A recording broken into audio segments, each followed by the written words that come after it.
상제님의 수행법이라는 거, 가을 천지 개벽기에 읽는 진정한 주문 수행법이라는 것은 크게 보면은 바로 우리들의 몸의 동정법칙, 또 대자연의 낮과 밤, 또 선천후천의 음양동정법칙에 의해서 체와 용으로 정공과 동공으로 구분이 되고, 이 정공과 동공의 두 수행법을 함께 쓴다. 그러나 지금은 봄, 여름의 양의 시간대에서 후천, 가을에 음의 시간대로 넘어가기 때문에 음양 합덕, 음양 조화의 이치에 의해서 선천에는 그동안 주로 정공을 중심으로 했는데, 정공이 근본이지만은 이제는 가을 개벽기에 전 인류가 병난으로 넘어가고 대지진, 홍수 이런 자연 대재앙이 오는 이때는 눈 감고 앉아서 가만히 전공을 할 수가 없단 말이야. 생존 환경이 허용을 하지 않는 거야. 또 자연의 법칙 자체가 지금 여름에서 가을로 넘어가는 이때는 후천의 음시대에 음양일체 원리로 양적인 동적인 동공을 중심으로 해야 된다. 정공과 동공의 차이점이 있고 큰 특성이 있는데, 정공은 정중동이야. 가만히 허리를 반듯하게 펴고 눈을 지그시 감고, 속눈은 뜨고 겉눈은 감아라 그러시거든. 눈을 꽉 속눈까지 감으면 혼몽에 빠져버린단 말이야. 그런 말씀을 하셨는데, 수행의 아주 원칙, 사정법이라고 그래가지고 정심, 정주, 정좌, 정관법, 주문을 바르게 읽고 바르게 앉고 그리고 바르게 보는 거, 무엇이 좀 보였다고 해서 깨방장 놓고 거기 휩쓸리고 마신이 농간에 넘어가는, 유혹에 넘어가는 유약한 심령을 가지면 안 된다 이거야. 그래서 우리가 전공에서는 호흡이 중요하다. 숨을 내뱉고 이렇게 들이마시는 거, breathing out and breathing in. 호흡이 중요한데, 호흡에 대해서는 이런 아주 멋있는 명언이 있어요. 식자, 숨쉴 식자거든. 호흡이라는 것은 내 마음이다. 이게 숨쉴 식자의 뜻이야. 이 자라는 건 자기라는 자자에다가 마음 식자, 내 마음이다. 이게 숨 쉬는 것이 바로 마음이다. 내 마음 자체다 말이야. 마음이 안정돼 있으면 숨이 안정돼 있고, 숨이 가파르면 마음이 좀 들떠 있고, 의식이 분열된 상이거든. 그래서 나의 숨결이 곧 내 마음 의식 현상이고, 그 의식 현상이 끊어지면은 숨도 끊어지는 거야. 죽음이야. 그래서 이 마음과 호흡이 일체다. 마음이 호흡이요, 호흡이 일체다. 이것을 잘 알아두기 바랍니다. 호흡을 잘하면은 어떤 효과가 있는가? 호흡이야말로 우리들의 생명 현상에 모든 것을 좌지우지하는 거야. 숨은 불과 몇 분 안 쉬면은 그냥 나라고 하는 목숨은 그냥 사라지고 만단 말이야. 죽음을 맞는다. 그래서 호흡에 대해서 잠깐 영상을 보기로 하겠어요. 호흡. 우리는 언제든 자신을 진정시킬 수 있는 도구를 가지고 있다. 그것은 호흡이다. 숨을 들이마시면 힘이 생기고, 숨을 내쉬면 마음이 안정된다. 호흡을 깊이 천천히 하면, 특히 숨을 오래 내쉬면 심장 박동수가 감소하고 혈압이 떨어지며 신경계 전체를 안정시킨다. 호흡은 우리의 감정과 굉장히 밀접히 연결돼 있다. 매우 행복한 사람을 보면 그들이 얼마나 깊게 호흡하는지 알 수 있다. 깊은 호흡은 긴장을 풀어주며 생리학적으로 중요한 유익한 변화를 일으킨다. 호흡을 하면 침이 많이 나오면서 신경생장인자가 많아진다. 호흡을 한 사람들에게서 신경생장인자뿐만 아니라 암, 면역반응, 스트레스 및 통증을 비롯한 다양한 상태에 관여하는 22가지 단백질, 생장인자, 호르몬이 발견됐다. 마음은 스스로 움직일 수 없다. 마음의 수레를 끄는 말이 있다. 그 말은 바로 여러분의 호흡이다. 호흡을 조절함으로써 마음을 다스리는 것이 가능하다. 그러므로 호흡에 유의하면 건강을 향상시킬 것이다. 호흡은 우리가 전공을 할 때, 집에서 보통 묵송을 할 때 직접적으로 이 호흡이 수행 과정에서 중요한데요.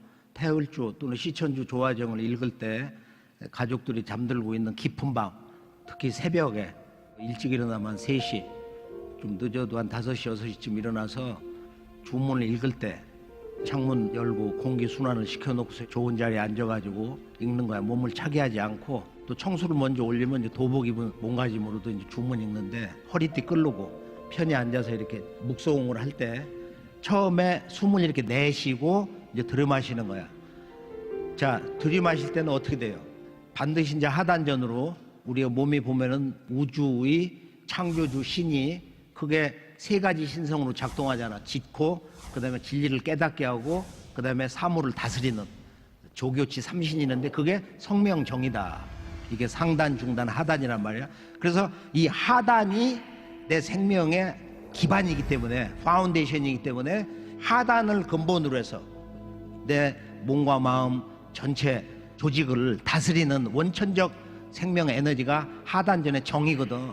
그러니까 하단전을 근본으로 해가지고 이제 호흡을 하는 거거든. 숨을 이렇게 내뱉을 때는 바로 몸의 중심에 있는 그 인맥으로 쭉 그냥 쉽게 내려가고, 그러고서 하단전에서 저 회음 쪽으로 숨을 더 몰아넣는다는 생각으로 해가지고 숨을 깊이 자연스럽게 쉬잖아. 그러고서 회음에서 뒤에 미골로 해가지고 바로 엉덩이 사이에 있는 미골로 해서 위로 쭉 생각으로 길을 갖다가 위로 올린다고 하는, 머리 위 남창 이궁, 여기가 남방이고 회음이 자방이거든, 북방.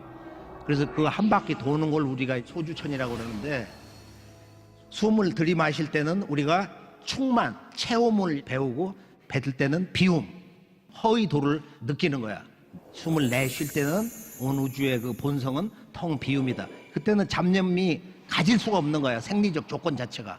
그리고 들이마실 때는 아래서부터 숨을 채운다 하면 폐 중간 상부로 이렇게 올라가면 자연스럽게 어깨를 약간 펴고 이렇게 숨을 가득 채운다는 생각으로 하면서 기를 위로 올리면서, 그리고 다시 이렇게 내쉬고. 어거지로 하면 안 돼. 몸에 통증 생기고 그러니까. 자, 눈 지그시 감고.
거기까지. 보통 이제 짧게 하면은 직기금지원의 대강을 조금 빠르게 직기금지원의 대강, 직기금지원의 이렇게 해서 숨을 내쉬면서 이걸 반동으로 숨을 들이마셔가지고 채우는 거야. 그래서 이 숨을 들이마시면서 폐 아래서부터 중간 위로 이렇게 채워서 올라가면 어떤 현상이 벌어지냐면 화후가 열려가지고, 화후, 이 불기운이 쉽게 말하면은 풍로로 말이야, 불을 이렇게 일으키듯 몸이 데워지기 시작해요. 보통 한 2, 3분 이렇게 하면은 추운 겨울에도 보면 이 몸에 불기운이 이렇게 올라오면서 몸이 따뜻해지거든. 몸이 따뜻해지고, 젊은 사람들은 뭐 수행 한 1, 20분 하다가 몸이 데워지면은 우통을 다 벗어버리고 하거든, 겨울에도 말이야. 그렇게 해서 몸에 맑은 기운이 위로 올라가고 탁한 기운이 아래로 내려가는 수성화강인데 공부의 가장 중대한 그 근본은 역법이다 이거예요. 이렇게 아래에서 위로 이렇게 기운을 화우를 불기운을 갖다가 호흡을 통해서 일으켜가지고 정을 기화하고 그 기화된 정이 우주의 영원한 나의 진리의 몸 법신을 만들어 나가는 그런 공부를 한다. 그 과정이 이제 지금 수성화강이거든. 이 맑은 수기는 위로 올라가고 불기운, 탁한 기운은 아래로 이렇게 내려가서 머리가 이렇게 상쾌하고 맑고 그러면서 우리 몸의 정서는 이제 자신감을 갖는다 이거야. 나는 무엇도 다 할 수 있고 죽을 병에 걸리고 암에 걸려서도 나는 극복될 수가 있다. 이걸 잃어버리면은 그냥 몸은 무너지는 거야. 병한테 먹혀버려요. 저녁 때도 자기 전에 3분은 꼭 주문 읽고 잔다. 5분이라도 꼭 주문 읽고 잔다. 피곤할 때는 졸면서 안 되니까 생활을 잘 습으로 붙여놓으면은 아주 좋은 삶으로 이렇게 가게 된단 말이야. 자, 정공은 정중동인데 정 속에서 실제 천지 만물이 살아있는 역동적인 모습을 우리가 체득하는 거고, 동공이라는 것은 보통 우리가 주야동정이거든. 낮에는 몸을 움직여 모든 생물이 이렇게 움직이고, 그러니까 앉아있거나 누워있거나 비스듬하게 편하게 있으면 이게 다 병드는 거야. 가만히 앉아있는 사람, 누워있는 사람 피가 서서히 흘러. 근데 물 한 잔 먹으니까 피가 빨리 흐르더라고. 그래서 낮에는 몸을 움직여야 되거든. 가만히 있으면 이게 병나는 거야. 노화되고. 그렇게 해서 우리가 한 30분, 1시간 사이에서도 일하다가도 반드시 일어나서 이런 스트레칭을 하시고 말이요. 그리고 동공이라는 것은 문자 그대로 이 하루 생활 자체는 동공이 근본이야. 낮에는 일하고 그리고 인과 법칙으로 밤에는 이제 쉬는 것이거든. 현대인들은 울체된 생활을 많이 한단 말이야. 앉아서 전화기나 두들기고. 그래서 우리가 동공은 이 몸을 이렇게 움직이면서, 그러니까 우리가 낮에 힘차게 걷는 거, 또 집에서 있는 자리에서 우리가 줄넘기 하면서 뛰는 거, 줄넘기 없이도 그냥 이렇게 눈 지그시 감고 이렇게 뛰는 거, 즐겁게 이렇게 뛰는 거, 이게 동공이거든. 걷는 거, 스트레칭 하는 거, 가벼운 운동하는 거, 온갖 몸짓, 이 몸을 율동하는 것이 동공 수행의 기본이 된다. 그래서 생활 속 동공이라고 하는 것이 이렇게 걷고 뛰고 그 요가, 스트레칭 이런 현대의 그런 운동이 다 동공인데, 동공은 몸을 이렇게 자유스럽게 움직이면서 앉아서 해도 좋고 서서 해도 좋고 걸어다니면서 아주 일하면서 해도 좋고, 이게 동공수행이에요. 동공수행. 그러나 기존 선천문화에서는 대부분 보면 전공이에요. 불가도 그렇고 뭐 선가도 대부분 전공인데, 상제님은 가을 천지개벽을 앞두고 바로 이 태전에서 도전 5편 307장을 보면은 대전에 도착하셔서 처소를 정하신 뒤에 저녁 어스름 무렵부터 성도들과 함께 띠자리를 깔아 놓고 주문을 읽으시는데, 태을주를 시작으로 시천주, 그 다음에 개벽주 주문을 읽게 하셨는데, 흥이 점점 더해가면서 신이 내림에 모두들 몸을 들썩들썩하며 크게 웃기도 하고 문답을 받고, 그러면서 왁자지껄하게 크게 소란이 되더라. 그러면서 이제 이것이 마신이냐 이것이 참신이냐 명을 내리시는데, 개벽대장 박공훈 성도가 오른손을 번쩍 지켜 드시면서 이것이 참신이요, 왼손으로는 어떻게 했어요? 아래 바닥을 내리치면서 이것은 마신이요. 이 공사 정신을 잘 봐요. 이게 지금 이게 동공공사인데 몸을 움직이면서 개벽 실제 상황에서 앞으로 후천 5만 년에 수행은 전공을 근본으로 하되 체로하되, 실제 용공부는 크게 몸을 격발하고 이런 활력, 의지를 강화하고, 그리고 현실 삶의 중심에 바르게 서게 하는 것은 동공이다.